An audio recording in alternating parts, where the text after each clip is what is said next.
안녕하십니까. 최근에 집에서 생활하는 시간이 늘어나면서 자취방 인테리어에 관심을 가지시는 분들이 많으시지 않나요? 저는 물론이고 제 주변 사람들도 많이들 관심을 갖는 것 같더라고요. 하지만 막상 인테리어를 시작하려니 신경 써야 할 부분이 한두 개가 아니라서 막막하실 거예요. 그런 분들을 위해 실패를 하거나 고민하는 시간이 줄을 수 있도록 인테리어 실패하지 않는 3가지 방법을 간략히 알려드리려고 합니다. 첫 번째는 바로 생활의 중심 정하기입니다. 쉽게 말해 자신이 집에서 가장 많이 하는 행동을 바탕으로 생활의 중심이 되는 공간을 정하는 것입니다. 예를 들어 화면의 장소는 실제 저희 거실입니다. 저 같은 경우는 퇴근 후 집에서 업무를 하거나 공부를 하는 등 대부분의 시간을 책상에서 보내기 때문에 집의 가구를 다음과 같이 배치하였습니다. 따라서 보통 거실과 다르게 거의 보지 않는 TV가 없고 책상을 두어 넓은 공간을 활용하여 작업을 진행하고 있습니다. 이와 같이 무작정 이쁘게만 꾸미는 것이 아닌 실제로 자신이 집에서 하는 활동이 주로 무엇인지 먼저 생각해 보는 것입니다.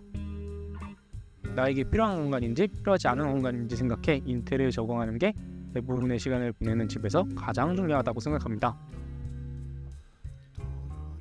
두 번째는 본격적으로 인테리어 장식을 하기 전에 따라하고 싶은 인테리어 사진을 찾는 것입니다. 사진을 찾는 이유는 막연하게 이런 느낌으로 꾸며야지 생각했던 게 여러 사진을 보다 보면 자신이 무엇을 좋아하는지 무엇을 싫어하는지 알게 되고 머릿속을 정리하는 데 도움을 주게 됩니다.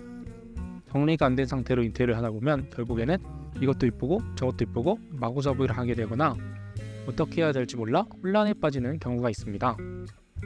이럴 경우를 대비하여 가장 마음에 드는 사진을 통해 인테리어를 시각적으로 확인한 다음에 작업을 들어가게 되면 고민하는 시간도 실패할 확률로 줄어들게 됩니다.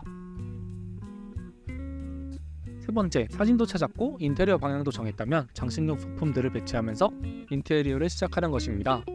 인테리어 소품은 커튼, 러그, 액자 등 비교적 큰 소품들부터 들여놓아야 합니다. 큰 아이템은 방 분위기에 큰 영향을 주기 때문에 미리 정한 인테리어 방안과 비슷하게 만들어 나가면서 작은 장식과 소품들을 이용하여 포인트를 주는 것이 좋습니다. 만약에 작은 소품들부터 배치하다가 큰 소품을 마지막에 배치했을 때 갑자기 자신이 생각하는 느낌이 나지 않아 당황스러운 경우가 있을 수도 있습니다. 그렇기에 모든 장식 소품을 한 번에 배치하는 것이 아닌 큰 소품들부터 하나씩 원하는 느낌을 잡아가는 게 실패하지 않는 방법 중에 하나입니다. 또한 작은 방일수록 가장 신경 써야 할 부분은 바로 커튼입니다. 보통의 원룸에서는 작은 벽면을 꽉 채우기 때문에 방 분위기에 가장 큰 영향을 끼칠 수 있는 게 커튼이기에 가장 신중하게 고르시는 게 좋습니다.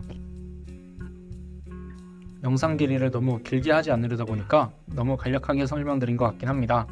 하지만 더 자세한 이야기를 추후의 영상에서 풀어가도록 해보겠습니다. 혹시나 다음 영상이 궁금하신 분들은 구독 버튼 한 번씩만 부탁드리겠습니다. 감사합니다.